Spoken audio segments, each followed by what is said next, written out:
Hello and welcome to our seminar Transforming 3D Scans into 3D Microstructure Models. My name is Jonas Schabernack and I'm an application engineer at Math2Market.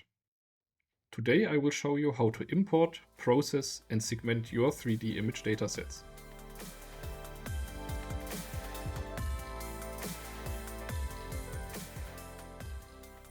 As a first step, after opening GeoDict, we recommend that you change the project folder to a folder of your choice. This allows you to define the folder where all the result files created with GeoDict are saved and allows easy separation between different projects for later access. To do this, we go to the project folder icon and we click on Select Project Folder. By default, the My First GeoDict project folder within the Documents folder is selected. I have created a seminar folder within and a results folder for the seminar specifically. I select this folder and then I click on Select Folder. Now every file that we will save will be automatically saved to this folder. As a next step, we need to access the Import GeoVol module that is dedicated to importing 3D gray value datasets. For this, we move to the menu bar, click on Import, and Import Gray Value Image, Import GeoVol. When we click it, the module becomes active in the bottom left of the GeoDict graphical user interface. Here we have two options. You can click on the Help button to get direct access to the corresponding user guide with more helpful information. And you can click on Browse to browse for the 3D image dataset that you want to import. So we click on Browse. And then we need to move through the input data that you want to load into GeoDict. In my case, I move to the seminar folder and then the input data folder. Within, we have a folder. This folder contains a TIFF image stack, and the folder contains some information that we will need at a later stage, which is the voxel length of 3.3 micrometers. So we keep note of that and open the folder. And here we can see all the TIFF images of the TIFF image stack. We select one of those images and then we can click on Open. Now the geometry import dialog opens, and the dialog requires different kind of input parameters depending on the loaded file type. So right now we are seeing the version for TIFF image stacks. What we can see here is the dimension of the dataset in X and Y, and we can also choose to crop the dataset in X and Y if you already know there's some empty space, for example. We can also select to import all files in folder or only import a selection of our choice. We select import all files. And then here we need to enter the voxel length. The voxel length that we have written in the folder, so we know the value here, which is 3.3 micrometers. The unit is correct. If you want to choose another unit, you can do that at the top right. You can also select to keep existing volume fields. This option is very useful when you want to import multiple gray value image sets into the dialog later on. For example, using different detectors, and you want both datasets available. We don't need that in our case, so we leave it unchecked. At the bottom, you can see an approximation of the required memory for importing this dataset. The dataset we are using in the seminar is quite small, but for larger datasets, this information can be useful if it is possible for you to load the dataset. Then we have three options. We can cancel the process. We can do a quick segmentation in which you can segment your dataset directly with a manual threshold. For this, you need already some information. You need to know the threshold or multiple thresholds that you want to apply to the dataset. So this is nothing for a new dataset that you have no experience with. The main option here is the image processing option, which we will click. Now the dataset is loaded into GeoDict, and two things happen. Once the dataset is loaded into the GeoDict main window as a volume field, and secondly, a new window opens, which is the 3D image processing dialog. We will have a closer look at this dialog in a second, but for now we want to return to the main GeoDict window, which we can do by clicking this button, which raises the main window of GeoDict. Now here we can see the dataset that is loaded as a volume field directly into the main GeoDict dialog.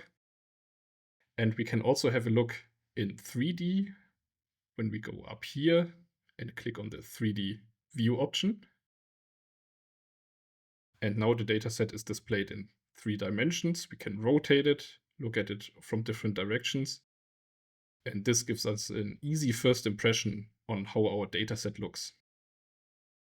When we go to the volume field tab in the view controls, we can modify the color map if we wish to.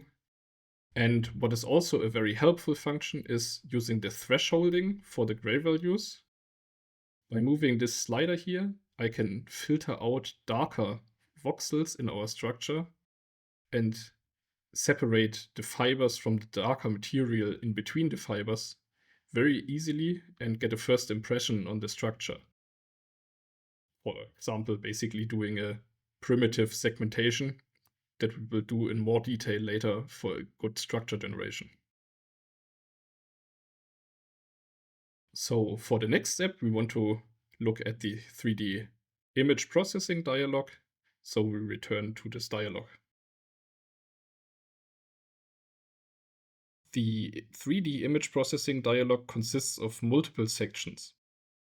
At the very top, we have the menu bar, which gives us quick access to various functions. The first option is the file option. Here we can save the dataset into various file types, and we will do that at a later stage. Here we have the view options. We can see different view settings, such as changing the viewing mode or selecting the showing of coordinates, for example. Some of the view settings and their usage will be shown at later stages during the seminar. Then we have the image processing and the segmentation and labeling menus, which correspond to the section here at the lower left that we have a closer look in just a second. Below we have the view options. At the very left we have the gray value range. The gray value range can be used to change the brightness and the contrast of our dataset. So if we, for example, move these sliders, we can see that we select different gray values as minimum and maximum for our color scaling. And with this, we can change the visualization of our dataset. For this dataset, a good value range would be from 11,000 to 46,000. Next to the gray value range, we have the overlay section. There are different overlays available during image processing and image segmentation, and we will see a few of them during the later stages of the seminar. The visibility slider can be used to change the transparency of the currently selected overlay. The view mode allows to change the view from tile view, which we are currently in, where we see all slices, to stacked view, where we can have different tabs with different slice directions and the histogram, for example. For now, we want to stay in the tile view. Next to the view mode button, we have the zoom buttons. By clicking the lenses, we can zoom out or zoom in predefined steps. We can also zoom out when we hover our mouse over one of those slices, click and hold the right mouse button, and move the mouse button up for zooming out or down for zooming in. we can see here then the zoom level that corresponds to the current zoom that we have selected. This area here is called the 2D slice visualization area. We can see 3 slices in each of the directions. We can see the coordinates up here. And we also see each slice in the corresponding other directions marked in the color of the boundary of the slice. So in this case, the slice in X direction is marked in red, and we can see the location here in the Y and in the Z direction slices. We can change the slice that we are currently viewing, either by entering a value using these buttons here, moving the slider, or scrolling the mouse wheel. At the bottom right, we have the histogram, which gives us an overview over the distribution of our gray values. We have also different options here. We can do a 3D preview, which shows us a 3D representation of all currently selected slices. And then we have the gray values in X, Y, and Z direction, which can be useful to identify, for example, shifts in brightness. In our case, these values look fine for now. At the left, we have here the status section, which shows information on the dataset, such as the dimension or the voxel length, and also the mean gray value. Below, we have the workflow manager, which is currently not selected. When we select it, we get a new section below, and here we can save all tools that we have used and all operations that we have performed on the dataset if we want to load the workflow in the future for example, a different dataset. There's also predefined workflows for FIB-SEM and microCT datasets. However, take care that you have to see if these workflows fit your dataset, or if you might need to change some filters that are used or some settings that are applied. For this seminar, we don't need a workflow manager, so we uncheck it. Below, we have the image processing and the segmentation and labeling tabs that give us access for processing and then in the end segmenting the dataset. By clicking on the desired function, you can expand the section, and then you see all the options below that you can expand again and then set and apply the specific function that you want to use. We will use multiple of these processing functions as well as functions in the segmentation and labeling tab in the next phases of the seminar. This concludes the first part of our seminar. In the next part, we will discuss how to process the images and apply filters to improve the image quality for a better segmentation in the end.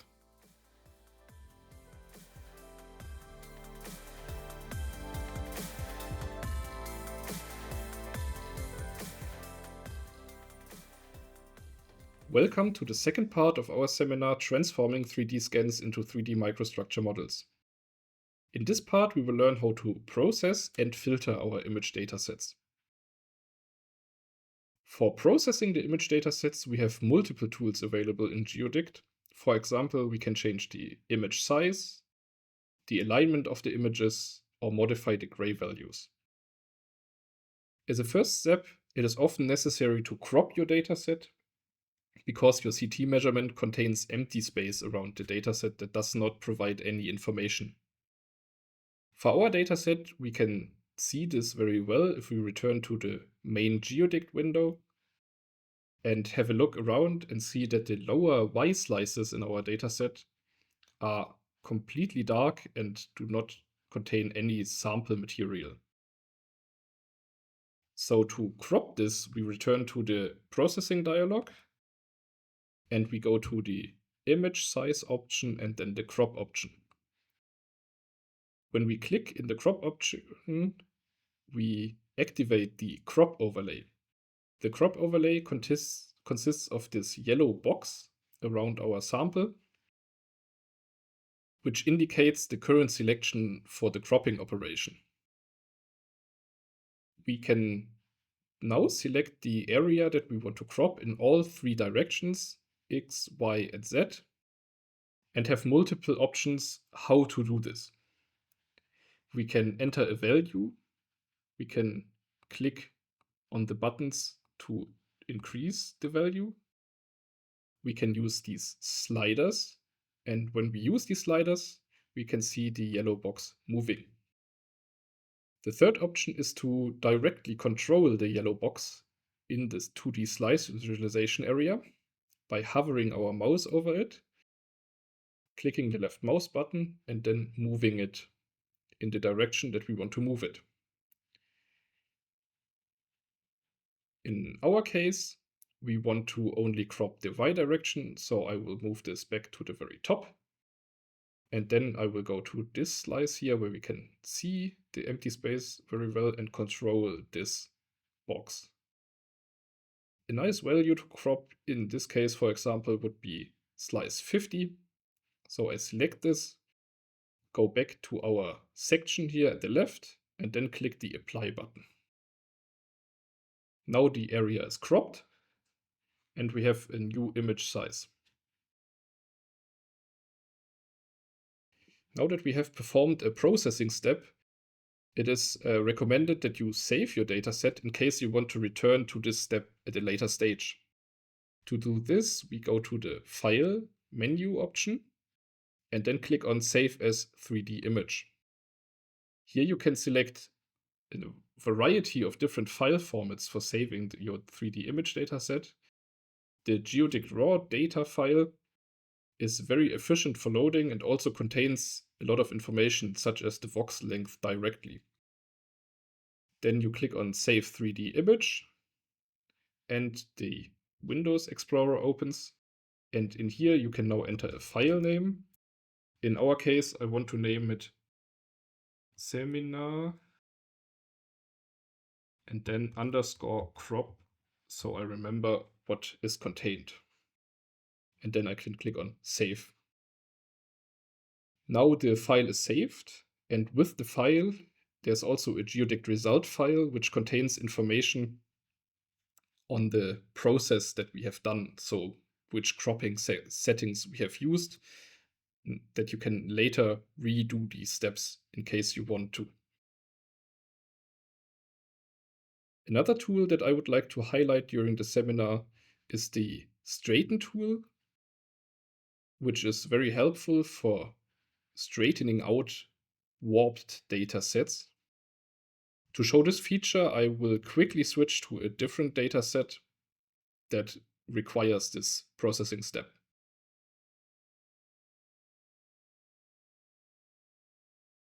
For some samples, such as nonwoven or fiber materials, the message structure can be warped during the measurement process. For example, using a CT machine, so the fibrous material is not located perfectly in a plane as it was maybe during the manufacturing process, but we can see some change in the structure during the measurement that we want to get rid of for two reasons: for the material analysis later and for the image processing, because a plane structure can be cropped much more efficiently. We can correct such warping in a sample material using our Straighten tool, and that is what I want to demonstrate now. So the dataset that you are currently seeing is a nonwoven material, and this has already been corrected. So the raw dataset, I will quickly switch to it, show you. Now in the original dataset, we can clearly see that the sample is not plain at all, and we can see some warping effects around this structure, and this is something that we want to correct in the processing step. So for this, we go back to our image processing dialog And here I already have loaded the dataset. We can also see the warping here in more detail if we go to the stacked view. And we can, for example, go to the Z direction, increase the zoom, as we have seen before. And if we now move through these slices, we can see that there's a clear curve in our dataset. To correct this, we can go to the Straighten tool, which is found under the Image Alignment section, and then Straighten. And we only have a few options here. We can select the sheet plane, which should be corrected for. So we can define in which plane our media lies. In our case, it would be XZ.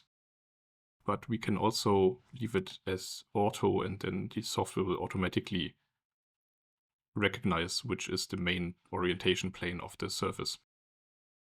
Then we can set the surface degree of the polynomial surface that is set for the fitting to a straight plane. This is a value that you can test, which works best for you. I have set it to 3 for this.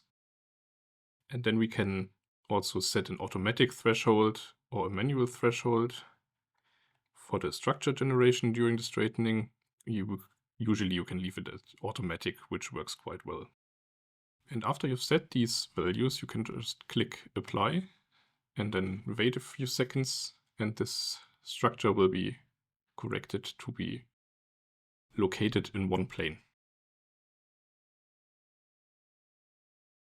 Now we can see after the straightening, all the fibers are located neatly along the green line that indicates the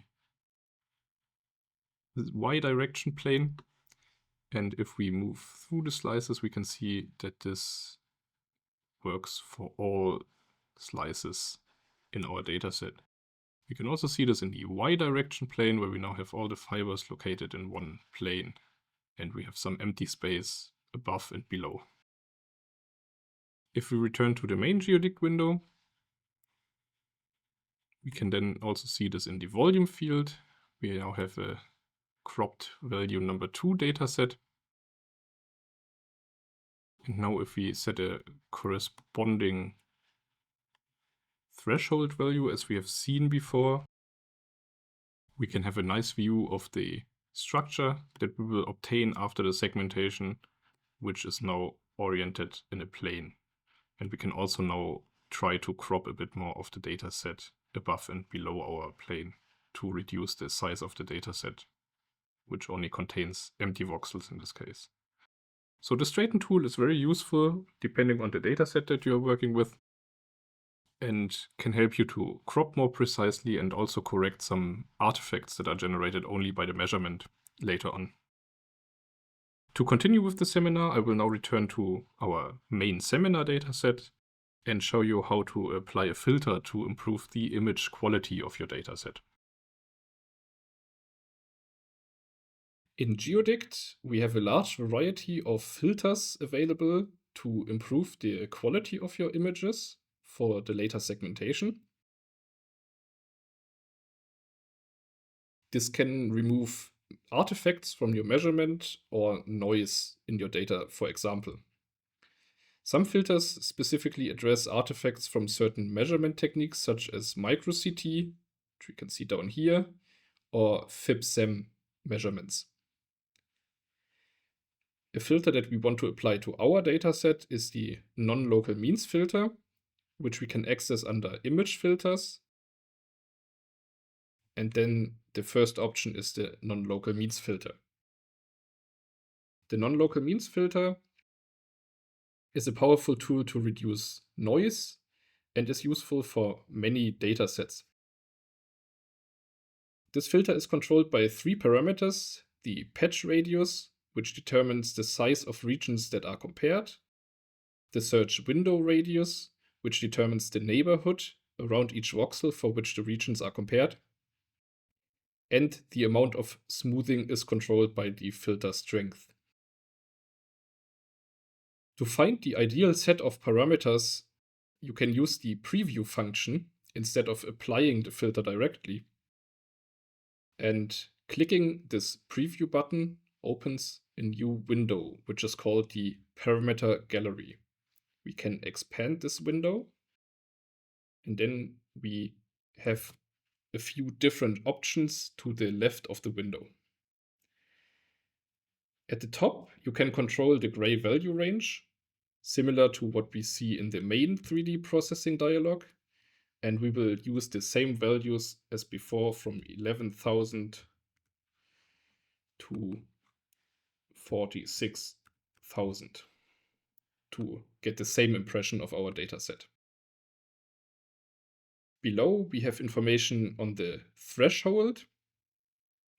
Here we can see a first impression on a possible segmentation with the dataset and can directly see the influence of the filter on this segmentation. To find a threshold for your dataset, you can move the slider around or set a value directly, which I will show you once we are performing the filter. In the middle section, you can choose the view direction and the dimensions of the slice that we want to see. So you can basically select only a section of your dataset to perform the filter on, which increases the speed. We choose the X direction and set the zoom factor to 400% and select slice 200. The ranges we select as 100 to 300 for both directions.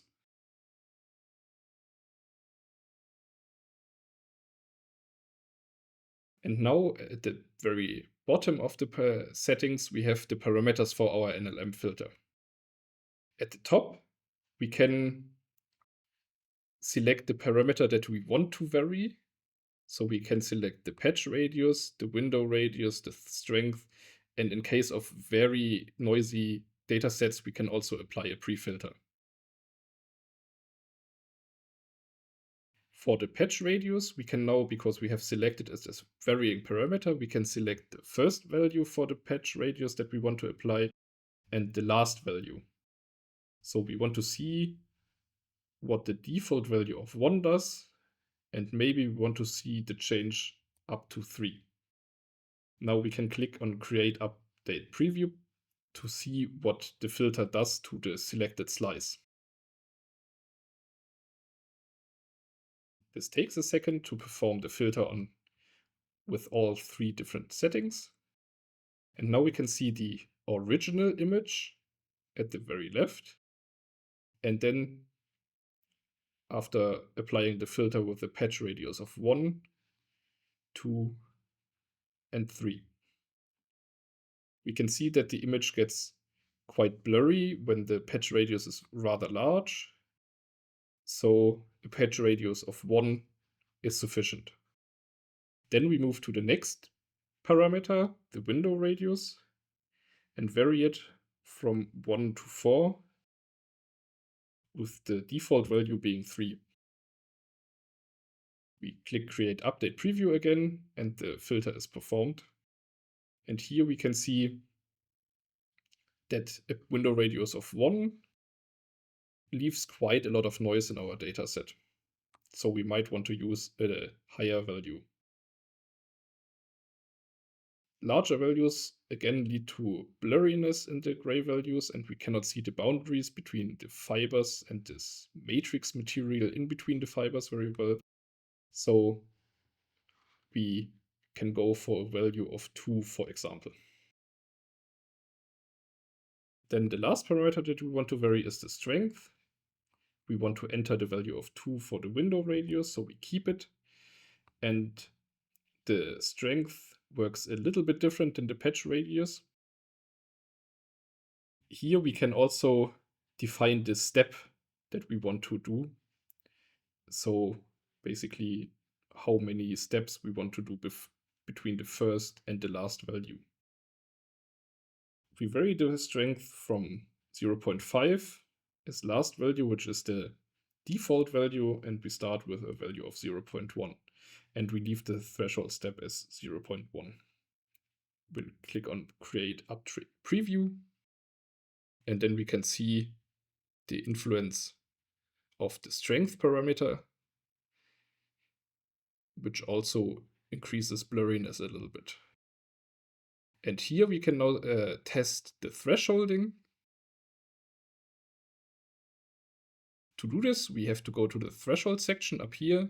We increase the visibility to see the threshold overlay, which is at the moment separating between the fibers and the matrix material. So the fibers are now marked as red. And when we move the threshold value around, we can see that either that the boundary between fibers and the matrix changes. By doing this, we can now select a nice value. A nice value for the threshold would be 26,000, for example, which we can enter manually.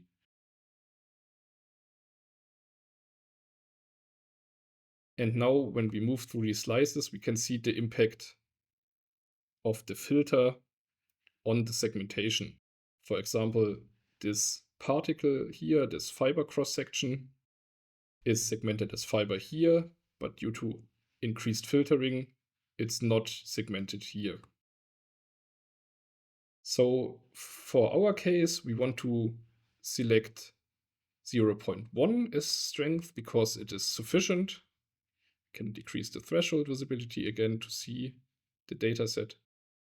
And to transfer now these parameters to our main window for filtering, we can click on one of these sections, and now they become highlighted with a red rim around it.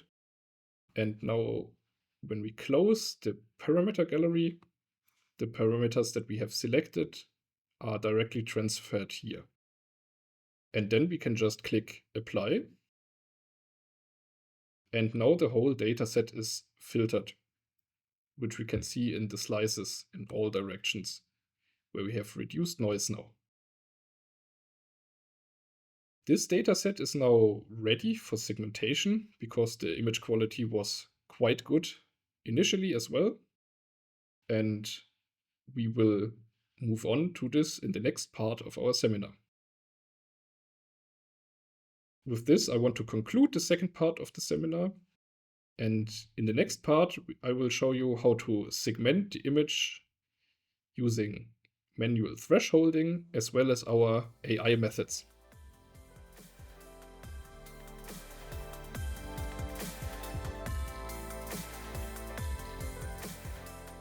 Welcome to the third and final part of our seminar, Transforming 3D Scans into 3D Microstructure Models. In this part, we will segment our image dataset to obtain a digital material for further analysis and simulations. To segment our image dataset, we navigate to the Segmentation and Labeling tab on the left and see that we have three main options when we click here on the sections. And we have image segmentation, watershed image labeling, and surface triangulation. Today we focus on the segmentation of our image dataset, so we only look at the first part here. As a first step, we want to use the global thresholding method to segment our image dataset. When we expand the section, we see a variety of options. And when we click into the section, we activate the segmentation overlay, which we can see up here. And we see, similar to what we have seen in the previous window, that the fibers are now marked as red and the other material is marked as white, which looks light gray in this case. Moving the slider under visibility, we can increase and decrease the transparency of our overlay to completely remove it or only show the segmentation result, for example, or something in between to compare what the segmentation does to our image dataset.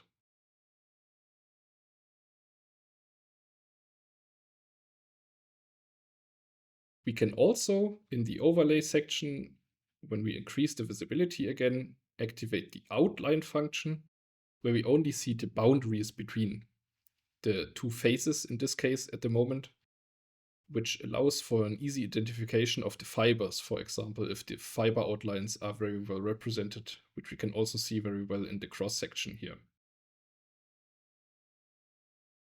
So the first setting in our global thresholding is to choose a file name once you create a segmentation later. And for this, we want to use in the seminar here, seminar global for global thresholding, and then segmentation to be able to identify this later.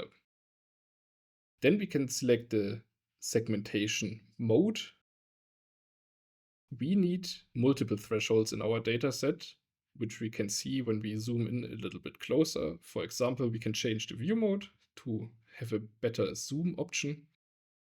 We select the Z direction, which shows what we want to see.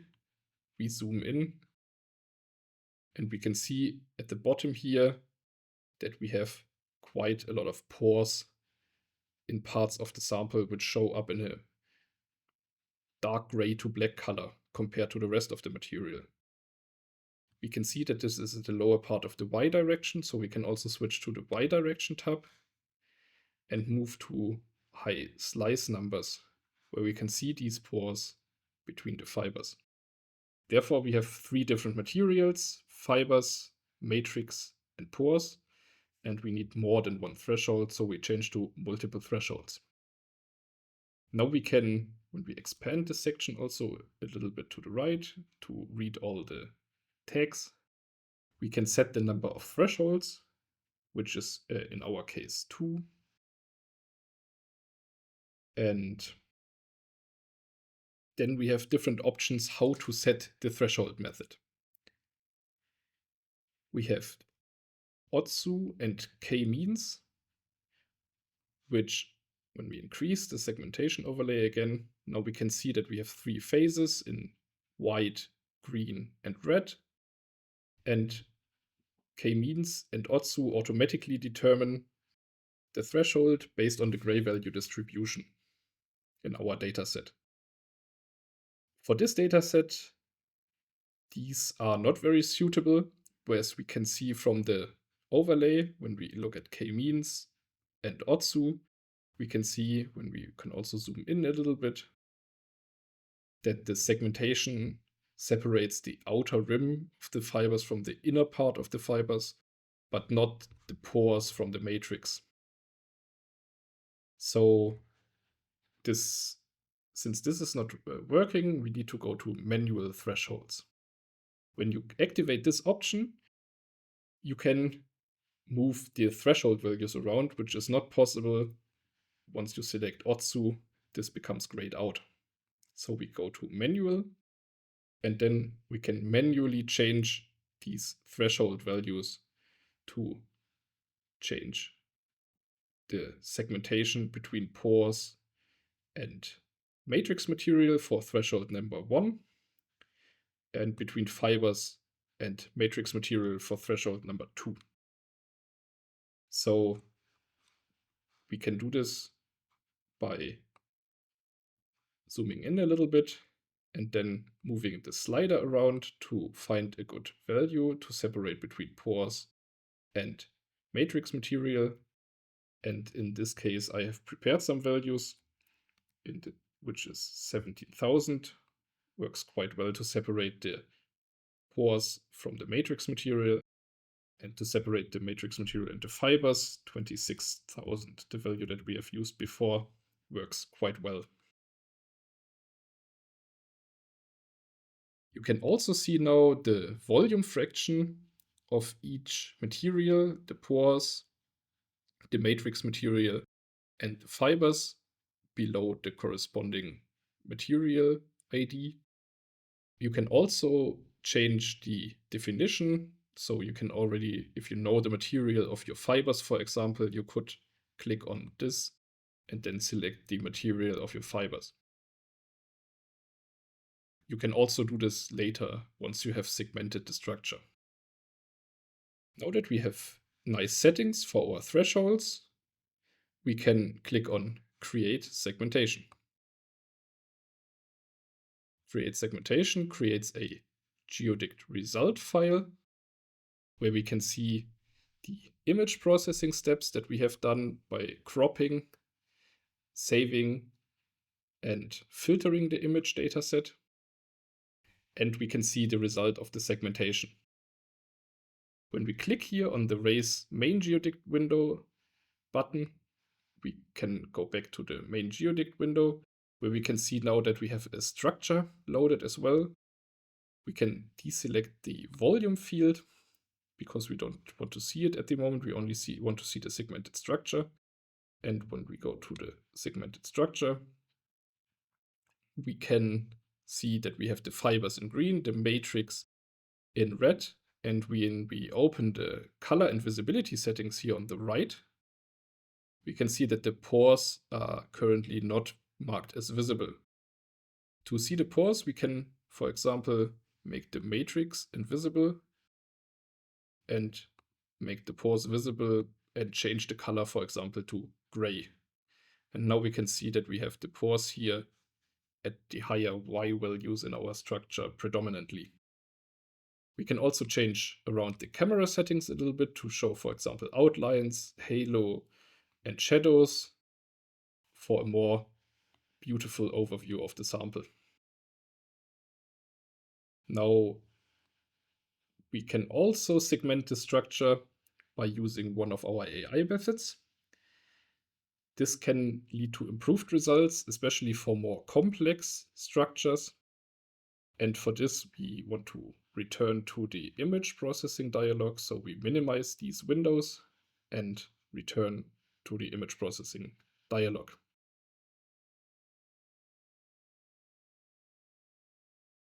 To use our AI segmentation, we go again to the image segmentation options on the left here. And now we activate the AI segmentation. When we click here, we get a different overlay that currently does not contain any information. So we see the dataset directly.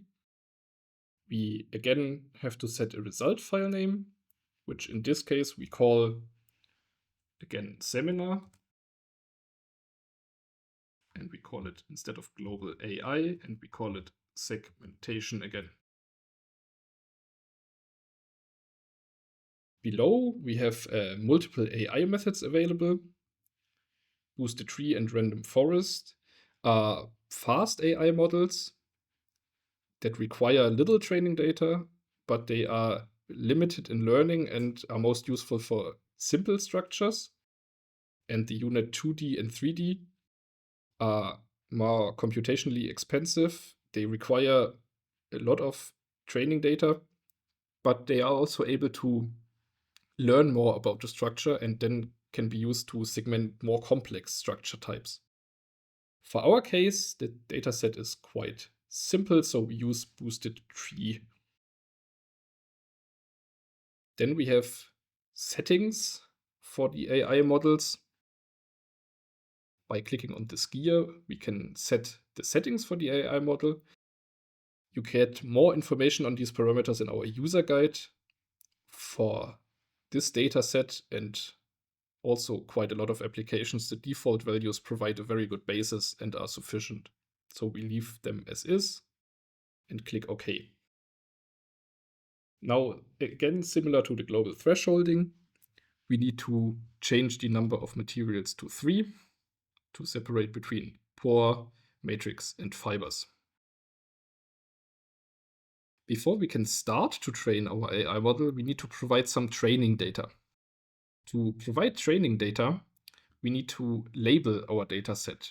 So painting the 3 different materials directly in our dataset. For labeling, we have 2 options. We can label with a brush.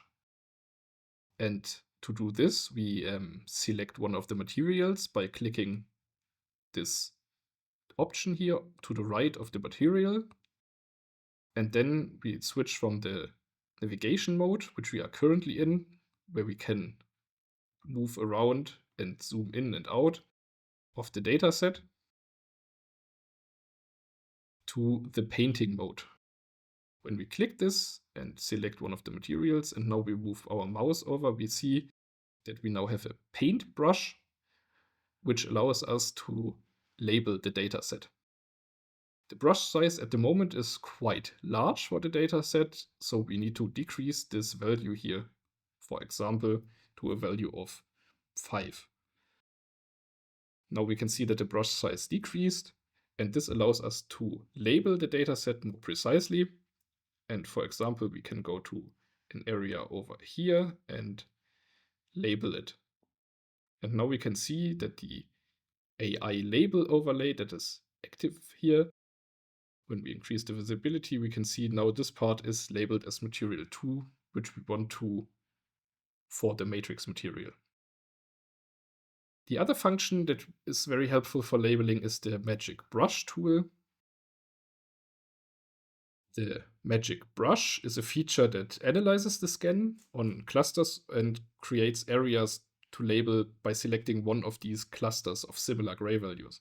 So when you activate this option and now go back to the sample, you see that you're not having the brush, but you are able to select an area of gray values. We can also see these clusters when we activate the Show Magic Brush Outlines button, and then we see the clusters here marked with green outlines. We can also change the size of the clusters by changing the brush size. So when we increase this again to 10, we see that the clusters also increase in size. Maybe we want to change it to 5 again and deactivate the outlines. And then when we go back to the navigation mode and zoom in a little bit further, and then we can look for a nice spot for labeling, and then we start to label a bit to provide a certain amount of training data that we need. So we label the matrix material in red. We can switch to pores to label the pore materials here.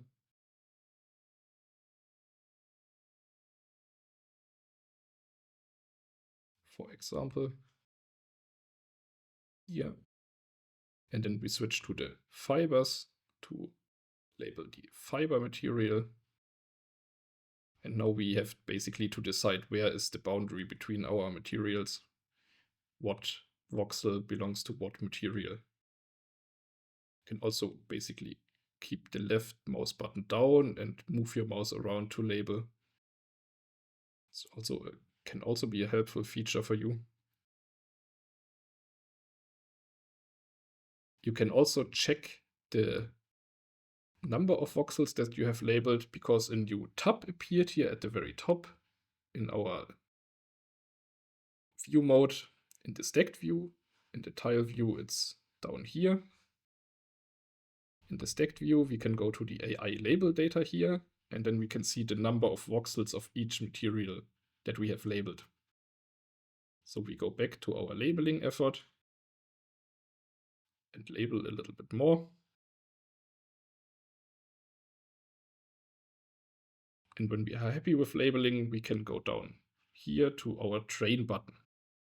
When we click this, the AI model is trained from scratch using our labels as training data. This now takes a second, but because we are using the boosted tree and a relatively small model, it is very fast. And to see what the segmentation now is using our trained AI model, we can click the preview button. The preview button now gives us an overview over the segmentation and allows us to identify areas where we might need to label a little bit more. For saving the labels, if we want to return to it later, we can click on the Save Labels button, which opens the dialog again.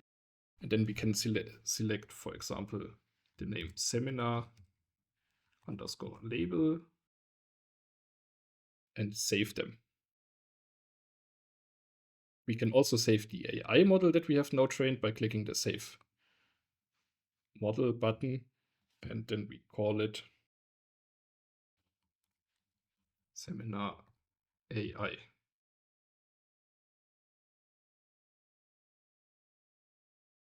the current labels we have, we can then also load from a file, or we can also clear them. And similar to the model, we can load. Now we can see that the pores are not very well identified. They are quite extensive compared to what we see if we decrease the visibility again.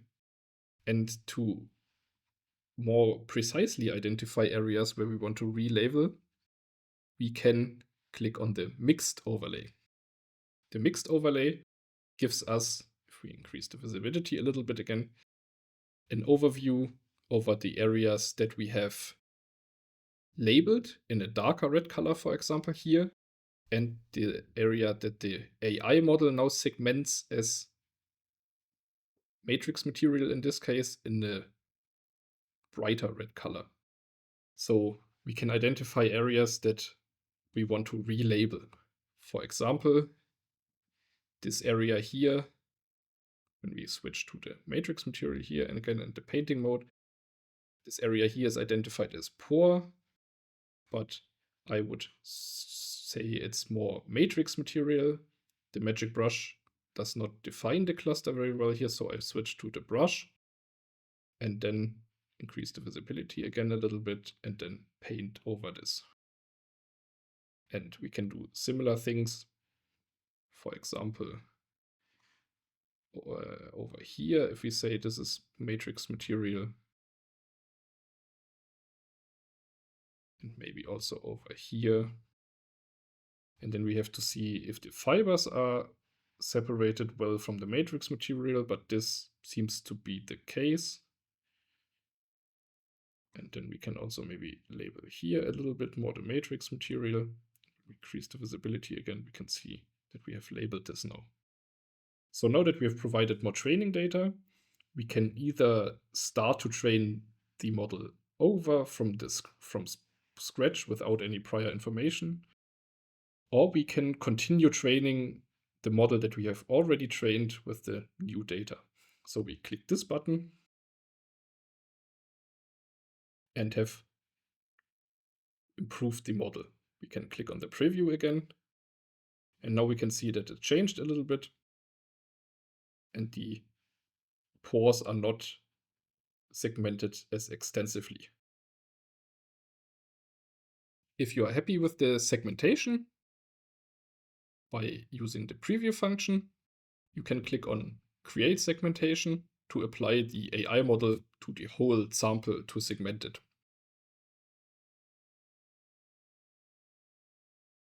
This segmentation now takes a little bit longer than the global thresholding because the AI model is applied to all the slices that we have.